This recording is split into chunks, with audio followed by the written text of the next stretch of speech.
प्यारे विद्यार्थियों,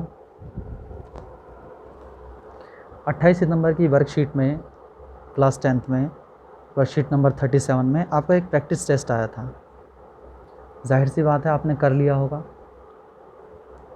अब उसको थोड़ा सा जो हम इसी ऑनलाइन क्लास में डिस्कस करेंगे। टॉपिक था introduction to trigonometry. Question number 1,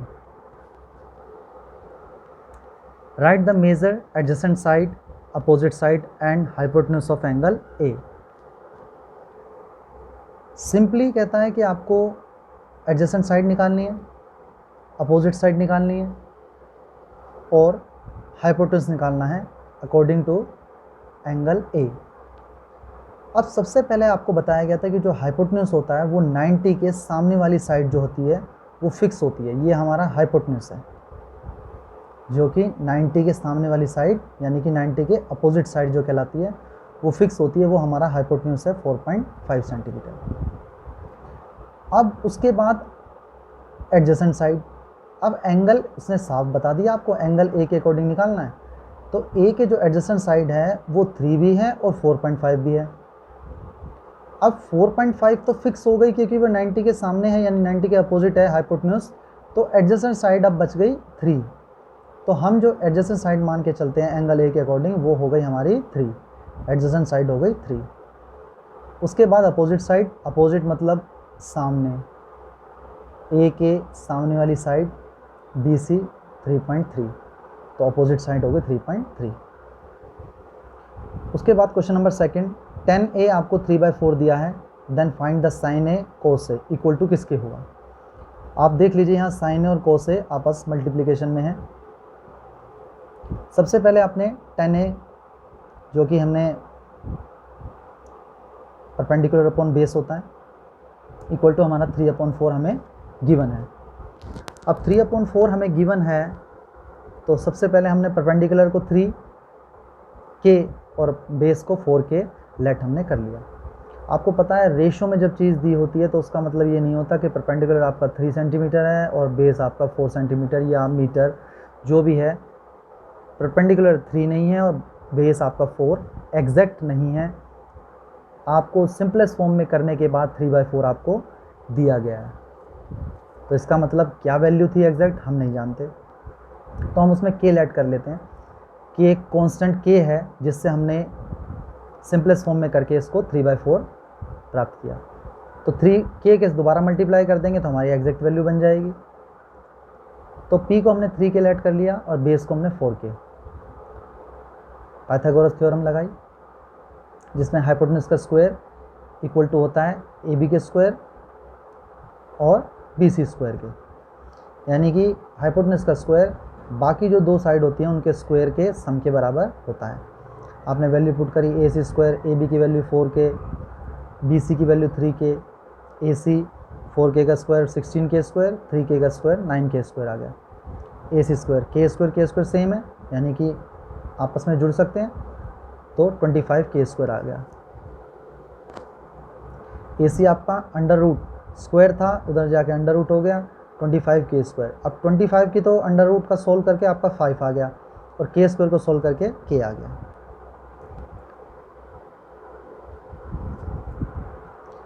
अब हमें sin A चाहिए और cos A चाहिए। sin A, cos A और tan A, ये आपको पहले भी याद करवाया गया था। ओलू भूखा प्यासा, होलू हरा भरा। तो sin A की वैल्यू पहले सीधे सीधे इसको लिखने का तरीका होता है sin A cos A tan A, यानी कि sin theta cos theta tan theta जो भी एंगल आपका है। ओलू भूखा प्यासा, होलू हरा भरा। Perpendicular upon hypotenuse, base upon hypotenuse और perpendicular upon base according to angle A। अब एंगल A के अकॉर्डिंग आपका परपेंडिकुलर अपोजिट साइड 3K, वो आपने 3K पुट कर दिया। हाइपोटेन्यूज फिक्स होता है जो हमने निकाल लिया 5K। इसी तरह cos A में बेस A के अकॉर्डिंग, बेस A के सामने वाली साइड, अपोजिट साइड परपेंडिकुलर और एडजेसेंट साइड आपकी बेस 4K हमने पुट कर दिया और हाइपोटेन्यूज हमारा 5K। tan A की वैल्यू नहीं चाहिए थी, उसने पहले से गिवन थी, वैसे ही एग्जैक्ट देखने के लिए वेरीफाई करने के लिए मैंने लिख दिया क्योंकि हमने तीनों चीज़ें याद करी हुई हैं। तो जाहिर सी बात है अगर हम इन तीनों चीज़ों को बार बार रिपीट करके लिखते रहेंगे तो ये तीनों ही हमारे याद रहेंगी, जिससे कि हमारी एग्जैक्ट वैल्यू आ जाए।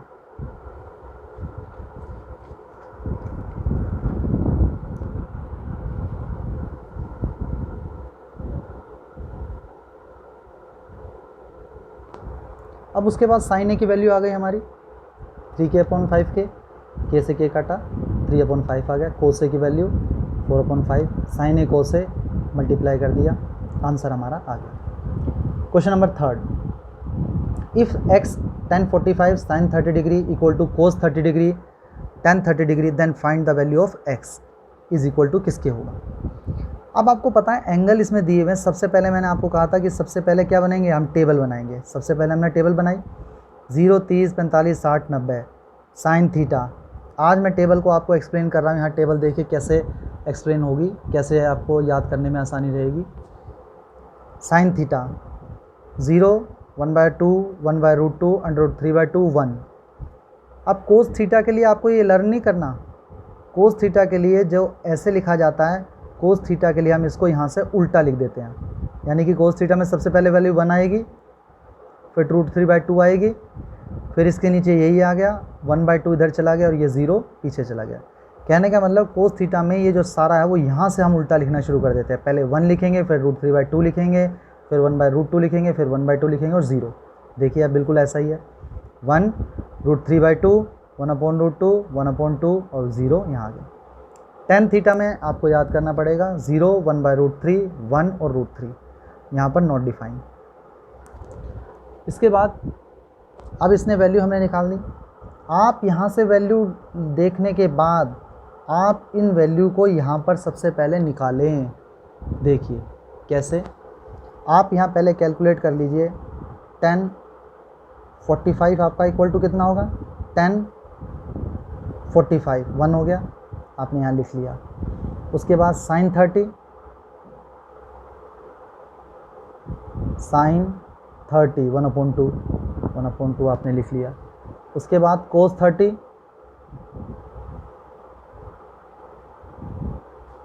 कोस 30 की वैल्यू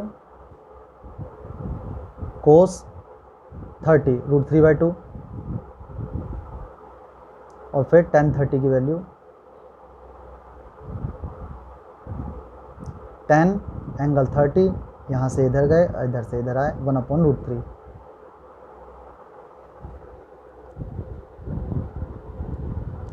अब ये सारी वैल्यू आपने इसके अंदर पुट कर दी। ये कहता है ये वैल्यू इक्वल टू इसके है, tan 45 की वैल्यू, sin 30 की वैल्यू, cos 30 की वैल्यू, tan 30 की वैल्यू पुट करी। आपस में करने के बाद हमारी इक्वेशन जब सोल्व करी, x आंसर बना गया, जो कि हमारा पार्ट डी इसके अंदर था। अब question number 4, sin² b equal to 2 sin b is true when b is, आपको b की वैल्यू निकालनी है, कितना होगा अगर ये ट्रू है तो। यानी कि इसी को सोल्व करके हमारी b की वैल्यू आएगी। मोस्ट ऑफ द केसेस में हमसे ये गलती हो जाती है। sin² b equal to 2 sin b, sin b से एक sin b कट गया, इसको 2 बार लिख लिया, एक sin से एक sin कट गया, sin b इक्वल टू 2 आ गया। ये गलत तरीका है। तरीका गलत इन द सेंस कि जब स्क्वायर होता है, यानी कि आपने इक्वेशन में भी देखा होगा, जब हमारे पास x² + 2x + 5 इक्वल टू 0 इस तरह की इक्वेशन होती है, तो उसमें आपको पता होगा कि जितनी पावर होती है उतने ही हमारे सॉल्यूशन आने चाहिए। अब यहाँ तो हमारा सिर्फ एक ही वैल्यू आई है, तो इसलिए ये वाला तरीका हम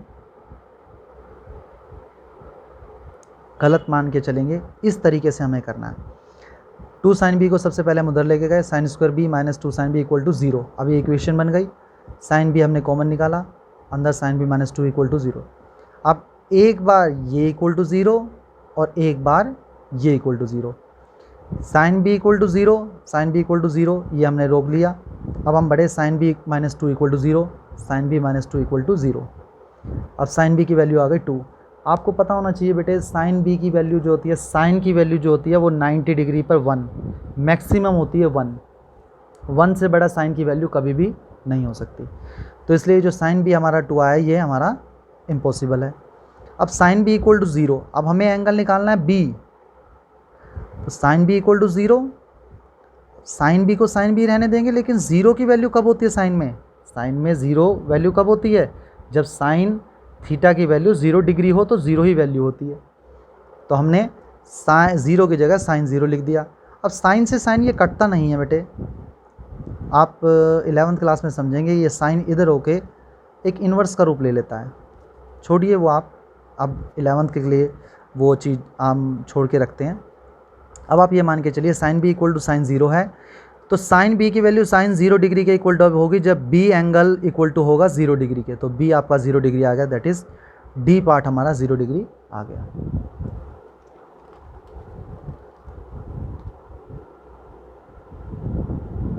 उसके बाद question number 5 tan square A minus 5 sec square A plus 1,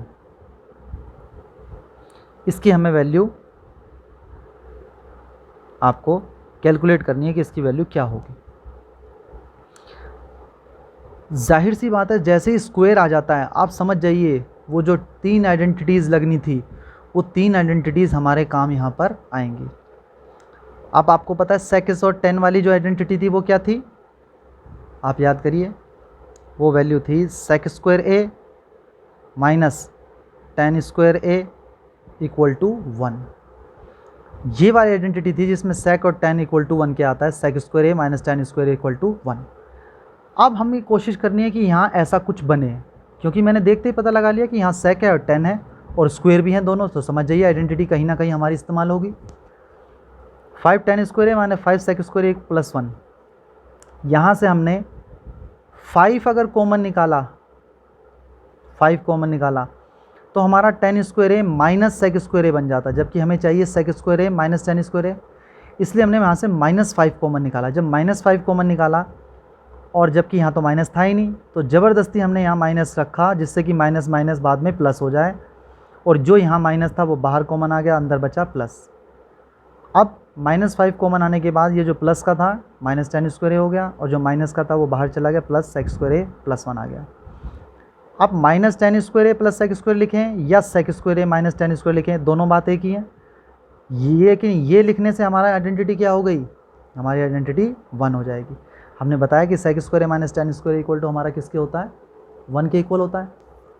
ये वैल्यू हमने यहाँ पुट कर दी, -5 1 -5 और 1 ऊपर से चलता आ रहा था, आंसर आ गया -4, तो हमारा डी पार्ट था -4।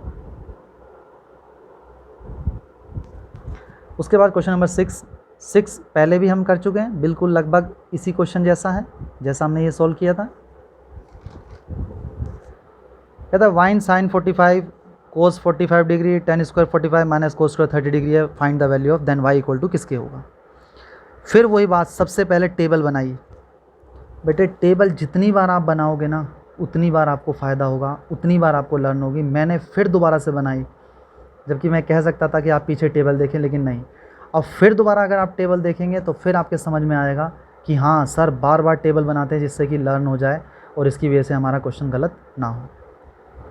सबसे पहले टेबल बनाई, 0 30 45 60 90 साइन थीटा, 0 1/2 1/√2 √3/2 1।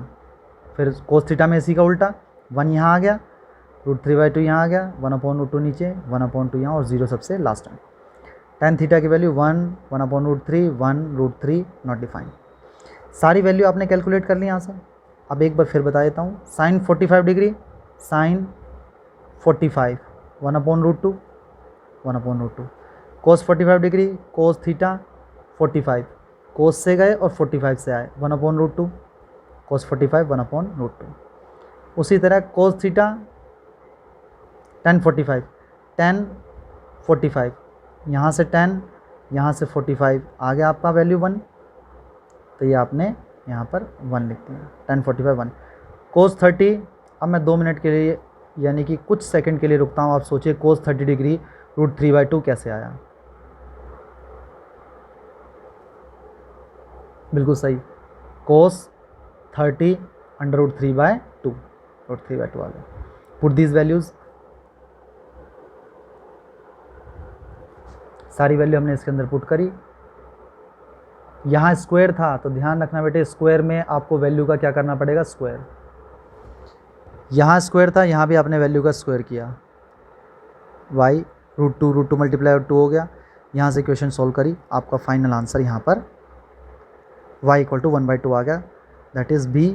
हमारा b जो ऑप्शन था वो हमारा 1/2 था।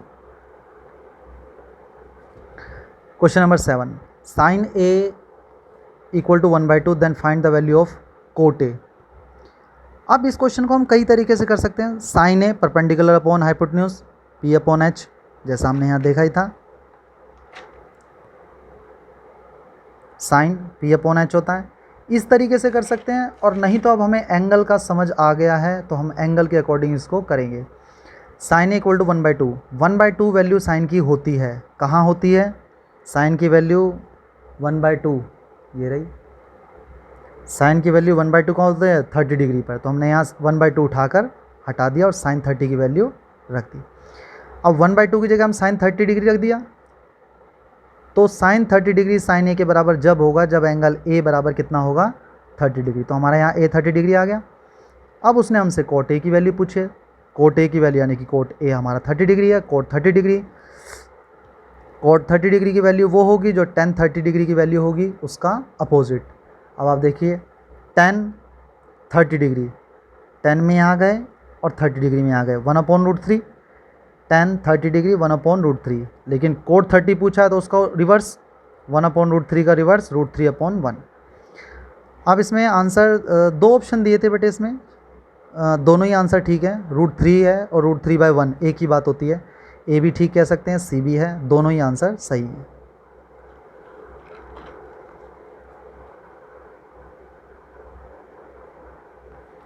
अब question number 8, sine theta equal to A/B then tan theta कितना होगा?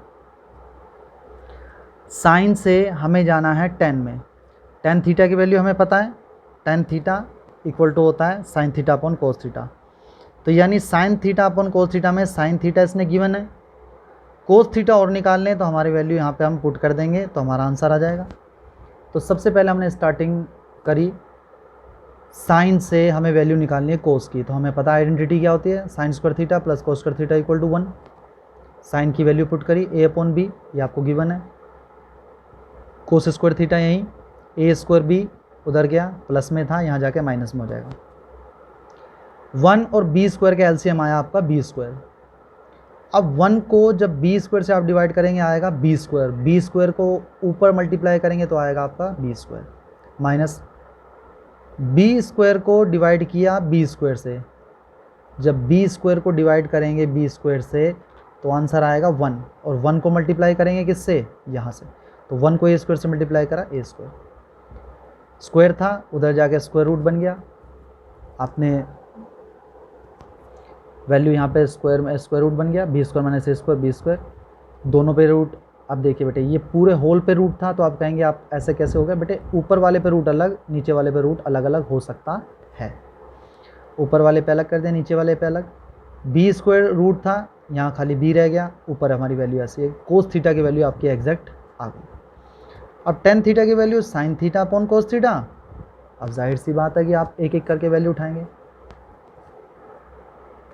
टेन थीटा, अब इस चीज़ को अगर आप समझ गए तो आप समझिए बेटे बहुत कंसेप्ट आपका क्लियर हो जाएगा।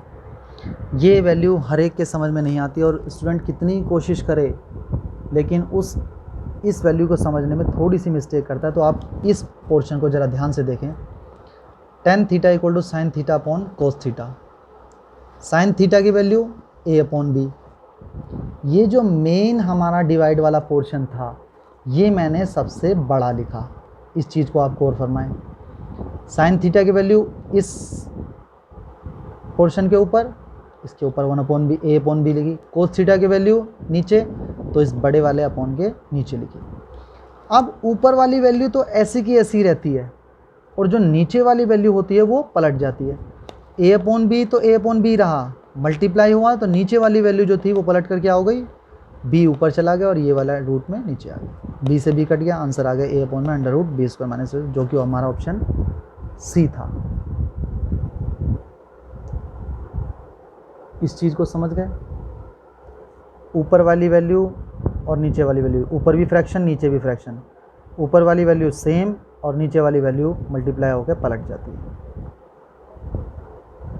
Question number 9, prove that tan theta plus 2 tan theta plus 1 equal to 5 tan theta plus sec² theta. अब वही यहाँ से इक्वल टू हमें इसके प्रूव करना है, हमने लेफ्ट हैंड साइड शुरू कर दिया।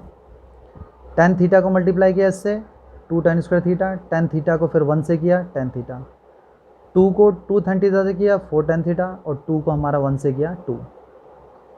अब यहाँ देखिए खास बात, टेन थीटा इसके आगे 1 और इसके आगे 4, तो 4 और 1 आपका 5 tan थीटा हो गया। 2 tan स्क्वायर थीटा और 2 को हमने साथ लिख लिया। इस तरह के एडजस्टमेंट करना आप सीखें। इन दोनों को एक साथ करा, इन दोनों को एक साथ करा, क्योंकि यहाँ से 2 कॉमन आ सकता था। 2 कॉमन आया, tan स्क्वायर थीटा प्लस 1। अब हमें पता है sec square theta minus tan square theta. मेरे साथ बोलिए एक बार, sec square theta minus tan square theta equal to 1 के होता है। क्या आइडेंटिटी याद हो जाएगी? sec स्क्वायर थीटा हमारा equal to minus tan square था, उधर जाके प्लस में हो जाएगा 1 प्लस tan स्क्वायर थीटा। तो हमारा 1 plus tan square theta equal to किसके होता है? sec स्क्वायर थीटा के। तो 1 प्लस tan स्क्वायर की जगह sec स्क्वायर थीटा रख दिया, प्लस 5 tan थीटा, ऐसा कैसे रहा। अब इसकी जगह sec स्क्वायर थीटा क्या मल्टीप्लाई किया 2 sec square theta, 2 sec square theta, 5 tan theta, 5 tan theta. ये आंसर सही है बेटे। इनमें शायद यहाँ पर 2 हमारा नहीं छप पाया था, तो आप इसे देख लें बेटे, ये इसका आंसर होना चाहिए। कई लड़कों का ये आया भी होगा सही। 10 prove 1 plus cot square theta 1 plus cosec theta equal to cosec theta. अगर आप स्क्वायर देख लेते हैं तो समझ जाइए बेटे, स्क्वायर वाले में तो आइडेंटिटी 99% तक आपकी इस्तेमाल होती है। तो सबसे पहले कोट स्क्वायर थीटा की वैल्यू क्या होती है? Cosec square theta minus cot square theta equal to 1। एक बार फिर ये वाली आइडेंटिटी मेरे साथ बोलेंगे, cosec square theta minus cot square theta equal to 1। तो कोट स्क्वायर की वैल्यू जब निकालेंगे, cosec square theta minus cot square theta इधर चला गया प्लस का हो गया, और 1 इधर आ गया माइनस का हो गया। इसको आप अपने तरीके से सॉल्व कीजिए, ज़रूरी नहीं है इसको मैं एक्सप्लेन करूं। आप अपने तरीके से इसको सॉल्व करके कोट स्क्वायर की वैल्यू निकाल सकते हैं। कोसेक स्क्वायर थीटा माइनस 1 आ गया, ये वैल्यू आपने यहाँ कोट स्क्वायर थीटा की जगह पुट कर दी। Cosec square theta minus 1 plus cosec theta plus 1।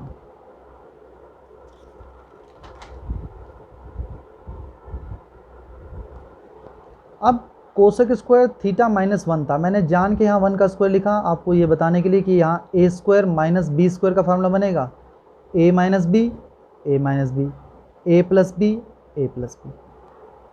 आप जानते हैं ए स्क्वायर माइनस बी स्क्वायर का फार्मूला होता है ए माइनस बी और ए प्लस बी। यहाँ हमारा ए कोसेक थीटा है और बी हमारा 1 है। इस तरह से हमने दोनों वैल्यू लिख दी।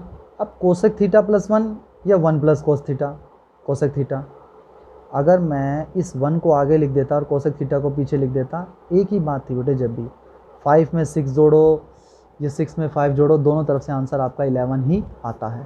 तो हम इन्हें आगे पीछे कर सकते हैं, तो इसका मतलब दोनों सेम हो गया, हमने इन्हें सिंप्लीफाई कर दिया। अब 1 बचा, प्लस प्लस ये दोनों कट गए ख़त्म, कोसेक थीटा माइनस 1 अपॉन में इसका 1। अब 1 अपॉन में तो होता ही नहीं है, लगाओ या हटा दो। हमने 1 यहाँ से हटा दिया। 1 प्लस कोसेक थीटा माइनस 1 से 1 हमारा कट गया, आंसर आ गया कोसेक थीटा, जो कि हमारे राइट हैंड साइड के इक्वल है। धन्यवाद।